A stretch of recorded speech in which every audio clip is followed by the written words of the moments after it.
Hello students, आप लोग कैसे हैं? I hope everyone is doing well and fine as well. So मेरा नाम प्रिंस कुशोदन है और मैं आज आपको ड्रिफ्ट वेलोसिटी का एक बहुत ही यूनिक सा कॉन्सेप्ट कवर करवाने वाला हूँ। ये करंट इलेक्ट्रिसिटी का एक बहुत ही इम्पोर्टेंट टॉपिक है। तो आज क्लास में हम लोग क्या कवर करने वाले हैं? आज क्लास हम लोग कवर करने वाले हैं ड्रिफ्ट वेलोसिटी। लेकिन ड्रिफ्ट वेलोसिटी को समझने से पहले हम समझ लेते हैं कि आज की इस क्लास में हम लोग क्या क्या बातें डिस्कस करने वाले हैं। आज की इस क्लास में हम डिस्कस करने वाले हैं कि ड्रिफ्ट वेलोसिटी क्या होती है। हम लोग बात करने वाले हैं मोबिलिटी क्या होती है। हम लोग टेम्परेचर के साथ रिलेशन देखेंगे कि टेम्परेचर के साथ ड्रिफ्ट वेलोसिटी और मोबिलिटी किस तरीके से चेंज होती है। और लास्ट में हम लोग बात करेंगे कि करंट और ड्रिफ्ट वेलोसिटी में रिलेशन क्या है। ठीक है, तो आज हम लोग इतनी सारी बातें करने वाले हैं, लेकिन उसके पहले हम लोग कुछ बेसिक बातें कर लेते हैं। आप सबको पता होगा कंडक्टर क्या होता है और करंट कंडक्टर में प्रोटॉन और इलेक्ट्रॉन का अरेंजमेंट कैसे होता है, आप सबको पता होगा। ठीक है, तो मैं आपको एक रिकॉल करवाता हूँ कंडक्टर का। सपोज कीजिए ये कोई कंडक्टर है, ये कोई कंडक्टर है। ठीक है, अब इस कंडक्टर में प्रोटॉन होंगे, प्रोटॉन पॉजिटिव चार्ज होता है, तो यहाँ पे मैंने प्रोटॉन ड्रॉ कर दिया प्लस। ठीक है, प्रोटॉन पॉजिटिव चार्ज होता है और इसकी एक खास बात ये होती है कि प्रोटॉन अपने लैटिस पोजीशन पे फिक्स होता है। ठीक है, प्रोटॉन किसी भी कंडक्टर में अपने लैटिस पोजीशन फिक्स होता है। और इलेक्ट्रॉन क्या होता है? इलेक्ट्रॉन इन बिटवीन उसके होता है। ठीक है, और ये मूव करता रहता है। प्रोटॉन फिक्स होता है, इलेक्ट्रॉन मूव करता रहता है। अगर इस इलेक्ट्रॉन के मूवमेंट के बारे में आप बात करेंगे तो इस इलेक्ट्रॉन, जो भी इलेक्ट्रॉन है, इसका मूवमेंट रैंडम होता है। मतलब सपोज कीजिए इस इलेक्ट्रॉन का मूवमेंट इधर की तरफ है, तो इस इलेक्ट्रॉन का मूवमेंट इधर की तरफ होगा। ये इलेक्ट्रॉन इधर की तरफ मूव करेगा, ये इलेक्ट्रॉन इधर की तरफ मूव करेगा, ये इलेक्ट्रॉन इधर की तरफ मूव करेगा। तो आप जिन जिन इलेक्ट्रॉन पे जाएंगे आपको पता चलेगा कि सबका मोशन अलग अलग है और रैंडम है। ठीक है, सबका मोशन अलग अलग है और रैंडम है। अगर आपने इन सभी इलेक्ट्रॉन के वेलोसिटी का समेशन निकाला, सपोज कीजिए ये इलेक्ट्रॉन 1 है, इलेक्ट्रॉन 2 है, इलेक्ट्रॉन 3 है, ऐसे ही n नंबर ऑफ इलेक्ट्रॉन है और सबकी वेलोसिटी को हम जोड़ने वाले हैं। तो velocity of electron 1 plus velocity of electron 2 plus velocity of electron 3 plus velocity of electron 4। अगर ऐसे करके आपने velocity of electron n summation करेंगे तो आपको पता चलेगा कि इनकी जो वेलोसिटी का समेशन है वो आपको जीरो मिलेगा। क्या मिलेगा? जीरो मिलेगा। ये बात आपको ध्यान रखनी है। कोई भी कंडक्टर है उसके अंदर जो इलेक्ट्रॉन्स है, अगर उनकी वेलोसिटी का आप समेशन करेंगे, उनकी वेलोसिटी निकालना चाहेंगे, नेट वेलोसिटी निकालना चाहेंगे, तो आपको क्या मिलेगा? उनका वेलोसिटी जीरो मिलेगा। ठीक है, ये होता है कंडक्टर के अंदर का सीन। अब हम क्या करने वाले हैं? हम लोग इस कंडक्टर को किसी एक सोर्स के साथ जोड़ देते हैं। सोर्स मतलब एक्सटर्नल बैटरी दे सकते हैं। ठीक है, एक्सटर्नल बैटरी से इसे जोड़ दी।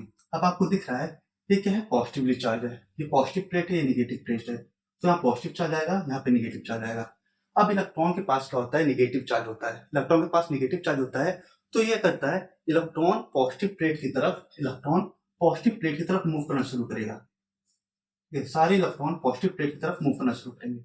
अभी तक जब तक सोर्स नहीं था, ये नहीं था, तब तक सारे इलेक्ट्रॉन की रैंडम वेलोसिटी थी, अलग अलग डायरेक्शन में मूव कर रहे थे।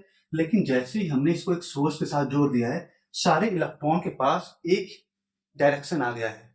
क्योंकि एक पॉजिटिव चार्ज आ गया है तो सारे इलेक्ट्रॉन पॉजिटिव चार्ज से अट्रैक्ट होंगे और सारे इलेक्ट्रॉन पॉजिटिव चार्ज की तरफ भागेंगे।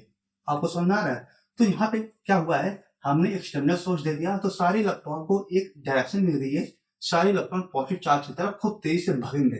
अब इनके मूवमेंट के दौरान क्या होगा? जब ये मूव कर रहे होंगे तो बीच बीच में प्रोटॉन भी होगा। सपोज कि यहाँ प्रोटॉन है तो इलेक्ट्रॉन इससे टकराएगा, टकराने के बाद फिर भगेगा, फिर यहाँ पे कोई प्रोटॉन अलग होगा, इससे टकराएगा। तो आप एक बात नोटिस करेंगे, जैसे जैसे इलेक्ट्रॉन मूव करेगा in the direction of positive, उसको बार बार बीच में प्रोटॉन से टकराना पड़ेगा।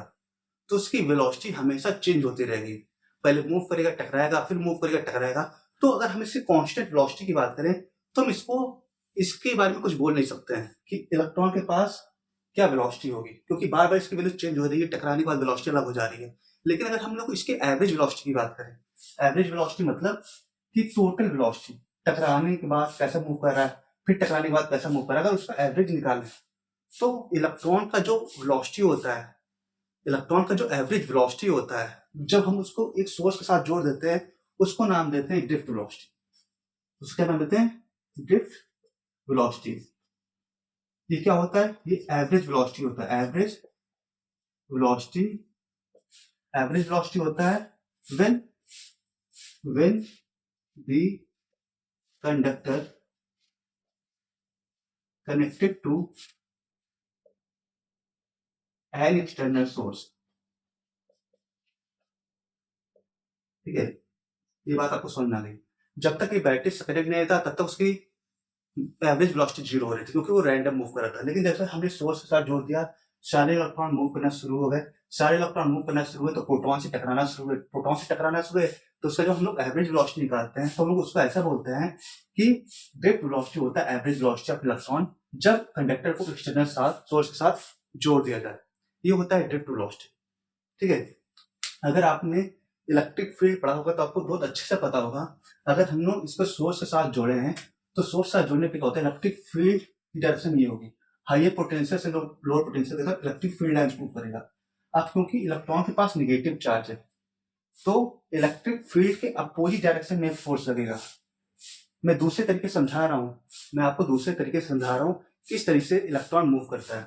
आपने पॉजिटिव चार्ज इधर दिया है, नेगेटिव चार्ज इधर दिया है, तो क्या होगा, electric field lines high potential से लोअर पोटेंशियल की तरफ मूव करेगा, लेकिन क्योंकि इलेक्ट्रॉन के पास नेगेटिव चार्ज है तो जो फोर्स का डायरेक्शन होगा वो इधर की तरफ होगा, चार्ज पे जो फोर्स लगेगा इधर की तरफ होगा, तो सारे चार्ज इधर की तरफ मूव करेंगे। अब देखो, आपको दो तरीके से समझा दिया मैंने, एक तरीका जो कि एकदम बेसिक था, दूसरा तरीका इलेक्ट्रिक लाइन से समझाया, इलेक्ट्रिक फील्ड की डायरेक्शन ऐसी होगी तो चार्ज पे फोर्स इधर की तरफ रहेगा, सारे चार्ज इधर की तरफ मूव करेंगे।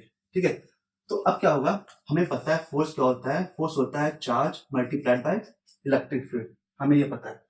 फोर्स क्या होता है, charge multiplied by electric field, और फोर्स क्या होता है, फोर्स को बोलते हैं mass into acceleration.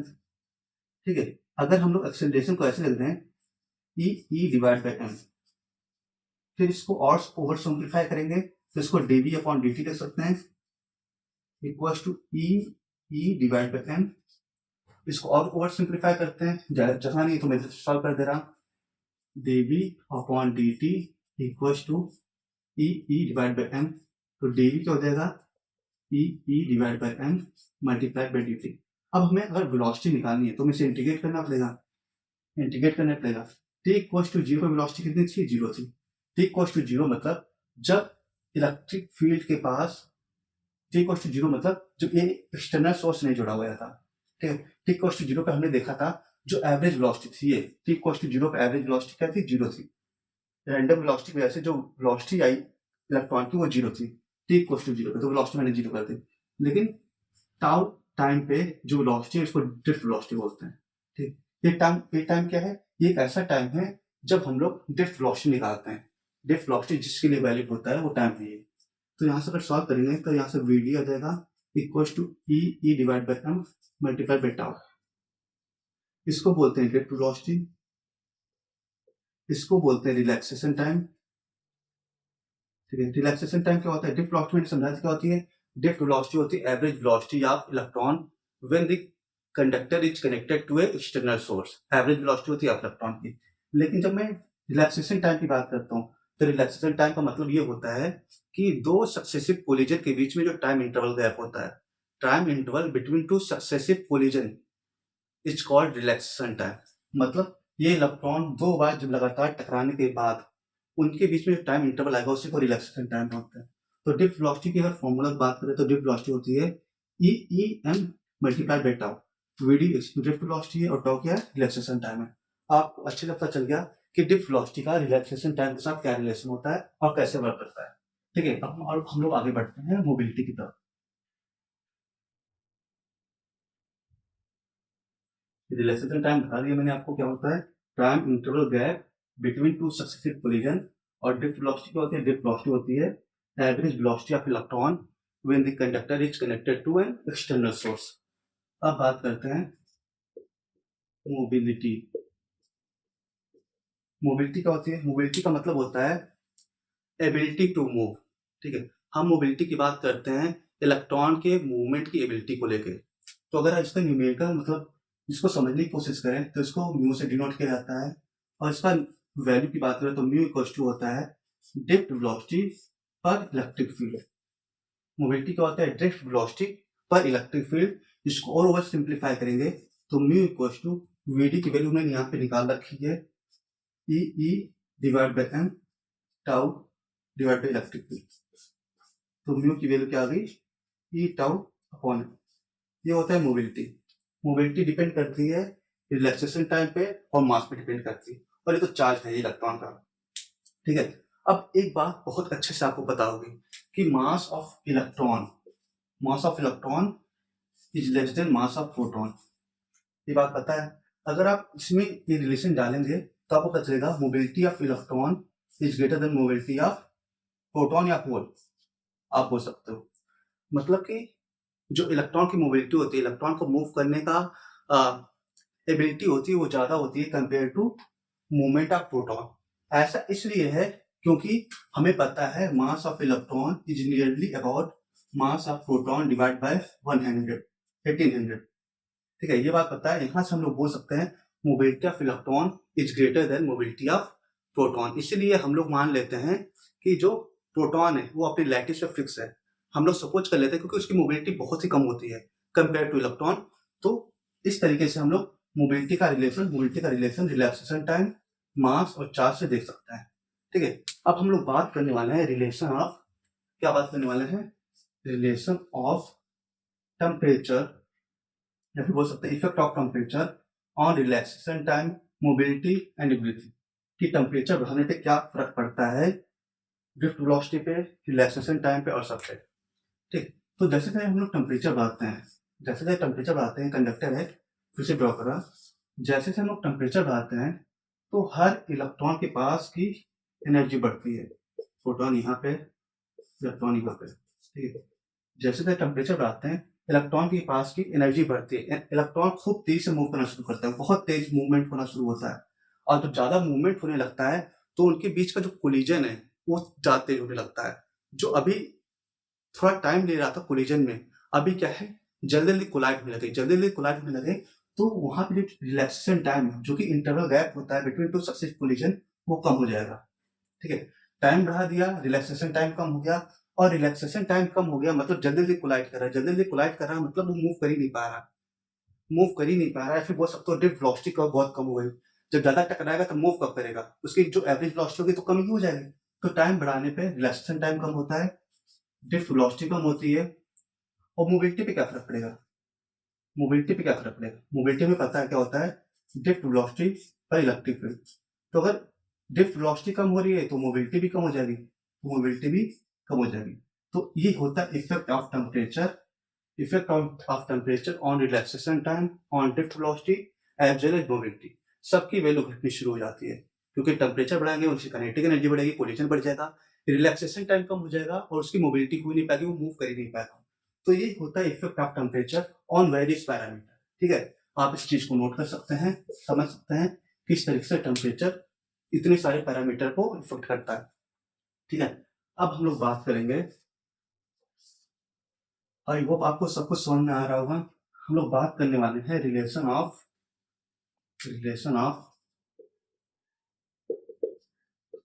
Current and drift velocity. V D मतलब ड्रिफ्ट वेलोसिटी, करंट का और ड्रिफ्ट वेलोसिटी का क्या रिलेशन होता है, हम लोग समझने की कोशिश करते हैं।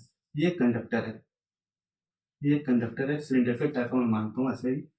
तो ये कंडक्टर है, तो क्या होगा, हम लोग फिक्स करते हैं कुछ चीजें, हम लोग फिक्स करते हैं, हम लोग सपोज करते हैं लेट इलेक्ट्रॉन डेंसिटी, मतलब इलेक्ट्रॉन डेंसिटी, सपोज कीजिए इस कंडक्टर का इलेक्ट्रॉन डेंसिटी n है, मतलब इलेक्ट्रॉन डेंसिटी।